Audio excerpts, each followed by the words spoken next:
E aí pessoal, beleza? Como é que vocês estão? E hoje, neste dia especial, começaremos a playlist de Física Mecânica.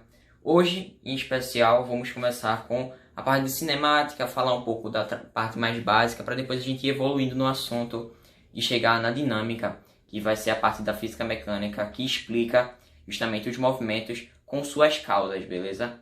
Mas, antes de tudo, vamos entender que o movimento ele pode sofrer variações conforme o seu percurso. Mas nesse caso de hoje falaremos sobre um movimento retilíneo uniforme. Retilíneo falando de uma trajetória retilínea, beleza? E uniforme porque a velocidade instantânea não vai ser modificada em função do tempo. Mas para você entender melhor, vem cá. Veja bem, velocidade ela é justamente uma grandeza que mostra o deslocamento em função do tempo, beleza? É justamente essa razão, o ΔS sobre ΔT. E justamente essa velocidade ela vai permanecer constante durante todo o percurso. Por isso, a gente pode relacionar o deslocamento em função do tempo e em função da velocidade a partir justamente dessa equação aqui. Beleza? Que ela vai relacionar a posição final vai ser igual à posição inicial mais velocidade vezes o tempo. Em que a gente também pode associar tudo isso a uma função polinomial do primeiro grau. Beleza? Aqui seria demonstrado assim.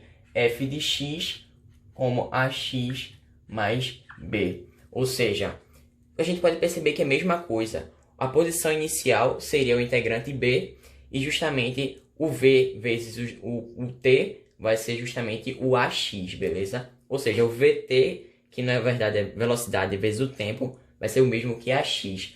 Por isso a gente pode dizer que um dos gráficos dessa função, que eu vou chegar depois neles, pode ser dito como a variação da posição em função do tempo, beleza?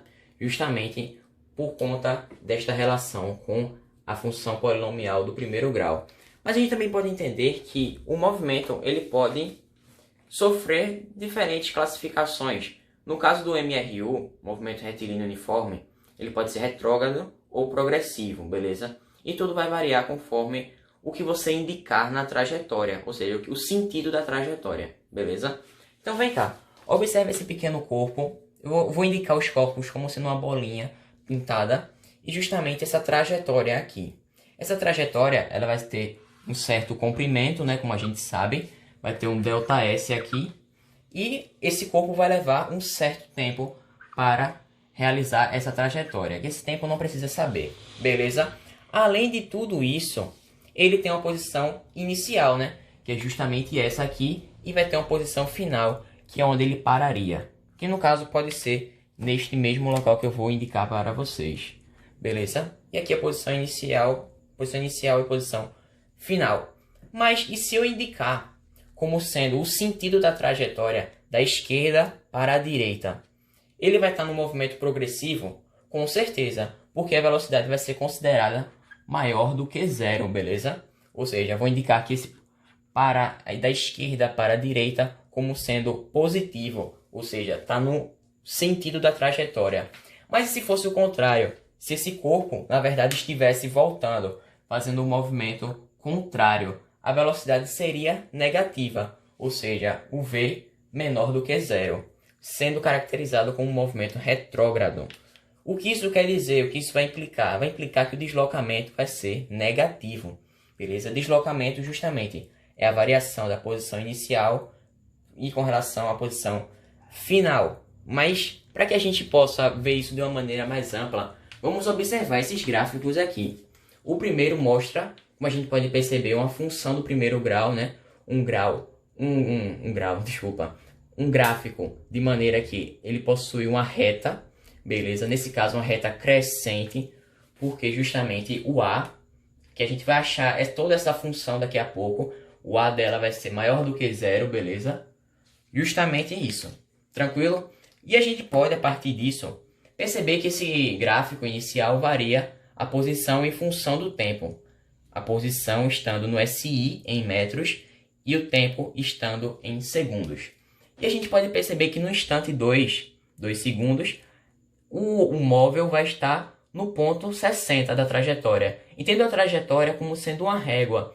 E cada ponto da régua será essa indicação do S, beleza? E depois, como a gente pode perceber, no instante 4, esse móvel já vai estar na posição 120. E com todas essas informações, a gente também pode achar a velocidade média dele. Porque de fato que a gente está tratando de um movimento retilíneo uniforme.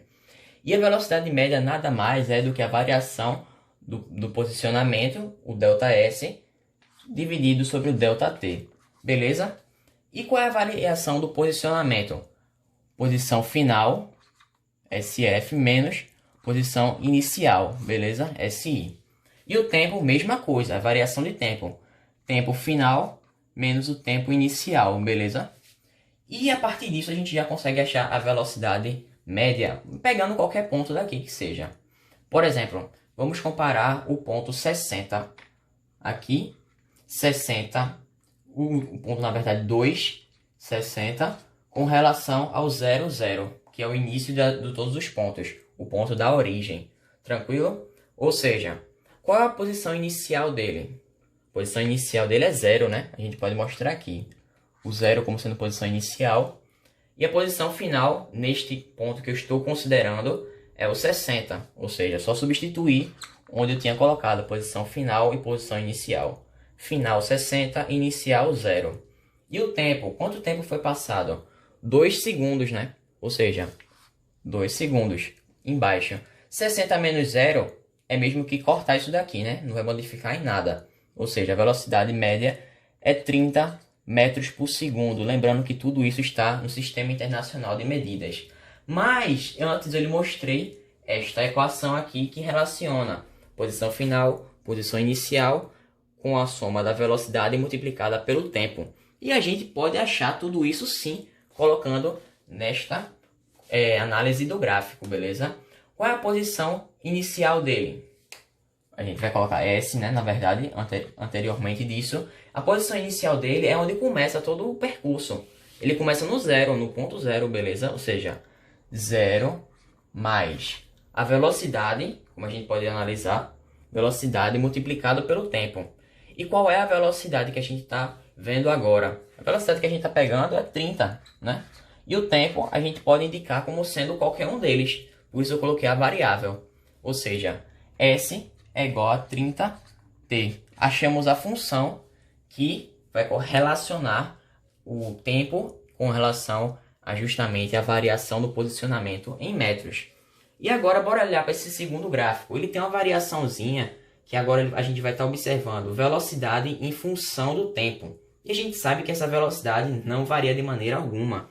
Ou seja, o gráfico vai ser uma linha contínua e inalterada, beleza? Nesse caso, a velocidade vai ser menos 5 metros por segundo.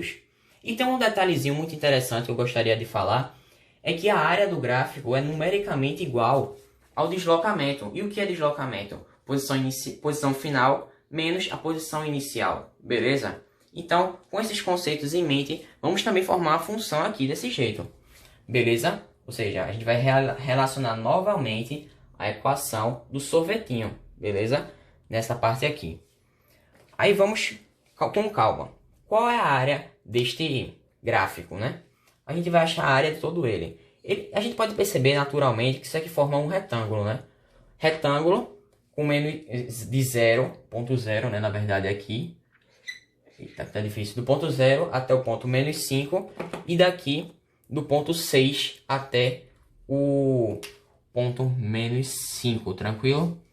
E a partir de tudo isso, a gente também pode perceber que aqui também a gente pode formar um deslocamento que será obrigatoriamente negativo. Ah, mas por que é negativo? Porque justamente a velocidade vai ser negativa, beleza? Então o deslocamento vai ser negativo também, justamente pelo que eu falei das trajetórias anteriormente. Aí beleza, como a gente sabe que aqui vai ser 5 a variação no eixo Y, que no caso aqui seria o eixo Y, e aqui a variação do ponto 0 até o ponto 6 no eixo X é relacionada a 6 mesmo, ou seja, a gente vai achar que 6, 5 vezes 6 vai ser o mesmo que 30. Porém, cuidado, o sinal é necessário, viu? A gente tem que colocar o sinal aqui porque o deslocamento é negativo. Da mesma forma, a gente pode fazer aquela funçãozinha que a gente já identificou, beleza? Mas de que forma? Aqui não aparece delta S, né? A gente pode fazer de uma maneira simples, jogando o S0 para o primeiro membro da equação, como negativamente, né? Já que ele está positivo. Ou seja, S... Peraí, calma. Tá calma nessa hora. S menos S0 é igual a VT, beleza? Eu só alterei a posição. Isso aqui é mesmo que escrever ΔS, beleza? ΔS igual a VT. E quem é o ΔS nesse caso? Nesse caso, o ΔS vai ser menos 30, né? Que eu acabei de achar. Menos 30 é igual a velocidade. E quem é esta velocidade? Já está indicando aqui. Velocidade contínua, que não vai se alterar em função do tempo. Que no caso vai ser menos 5. Tranquilo? Calma. Menos 5. Tá difícil, meu Deus. Velocidade que vai ser menos 5 em função do tempo. E quem é o tempo que a gente achou? O tempo sempre vai ser positivo, beleza? O tempo nunca vai ser negativo. O tempo que a gente achou foi 6 segundos, né? Ou seja, isso de fato vai se formar uma igualdade. Menos 30 é igual a menos 30, realizando a multiplicação de menos 5 vezes 6. Ou seja, a gente conseguiu provar de que de todas as formas a gente consegue fazer essa função, que é polinomial do primeiro grau, beleza? Por isso uma reta. E além disso, a gente conseguiu relacionar esses conceitos com justamente essa função do primeiro grau e também com o movimento retilíneo uniforme, que a velocidade vai se manter contínua durante todo o percurso. Beleza? Aí, brother! Uhul! Entendeu tudinho, não foi? Vamos embora aqui fazer essa questão da SpaceX. Tenha medo não, porque ela é bem legal. Vamos lá, beleza. A questão da SpaceX, justamente a gente vai trabalhar esses conceitos de cinemática que eu acabei de falar, velocidade média. E também a gente pode fazer de duas formas essa questão, como vocês podem perceber no decorrer da leitura, beleza? Então lê comigo. Um trem de 50 metros de comprimento se desloca com velocidade escalar constante de 16 metros por segundo. Se liga, bora marcar o que é mais importante. 150 metros de comprimento e 16 metros por segundo a velocidade dele. Esse trem atravessa um túnel e leva 50 segundos desde a entrada até a saída completa de dentro dele. Outra coisa importantíssima, o tempo, né? Em segundos, beleza? Bora justamente saber o que a questão quer. O comprimento do túnel é D. Beleza? Antes de tudo, bora entender a questão de maneira gráfica. Gráfica, digamos assim, não por gráfico, mas sim por desenho. Beleza? Ou seja, eu representei aqui o trem como tendo o comprimento de 150 metros e o túnel dele como tendo o deslocamento, né, que o trem irá fazer de x metros, porque eu não sei. Lembrando que esse deslocamento a gente vai fazer da maneira mais simples, tá? Que a velocidade média é igual à variação da posição com relação à variação do tempo. Tudo em forma de uma razão, beleza? E a gente vai perceber que esse deslocamento eu vou ter que considerar o comprimento do trem, beleza? Por quê? Porque ele, justamente, para que ele faça a ultrapassagem, você vai ter que concordar que ele vai ter que percorrer essa distância, o x, mais o total comprimento dele, para justamente ele ultrapassar completamente esse túnel, beleza? Ou seja, a gente já tem tudo em mãos, né? A equação está aqui, velocidade média é igual a deslocamento, né? Dividido pelo tempo. Qual é a velocidade média? A questão te dá de boa, né? 16, deixa eu só pegar outro pilotinho aqui, calma aí.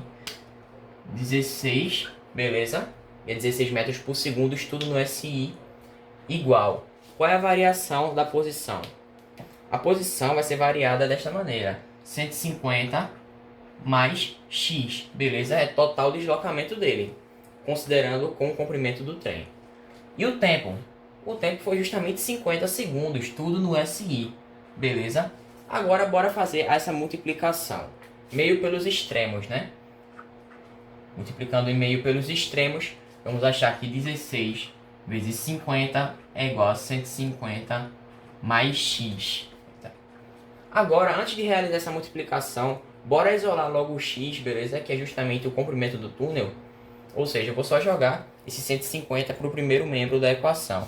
Ou seja, 16 vezes 50 menos 150 é igual a x. Agora é somente trabalho braçal e iremos resolver essa parte. Beleza? Isso daqui, a gente pode passar esse zero que estaria aqui, ó, no 50 para o 160, beleza? Ou seja, 160 vezes 5 vai dar 800. E 800 menos 150, que é justamente o comprimento do trem, vai ser igual a x, que vai equivaler justamente ao comprimento do túnel. E quanto vai ser x agora? X vai ser 650 metros. Outra maneira que a gente poderia fazer é a partir da equação, ó, sorvetinho, S igual a S0 mais VT. Iríamos achar da mesma maneira. Tudo é apenas de acordo com sua interpretação. O que você achar mais simples de se fazer, faça. Que seja a melhor maneira para você. Eu agradeço por ter visto esse vídeo. Espero que você tenha compreendido totalmente os conceitos. E te espero no próximo. Fiquem com Deus.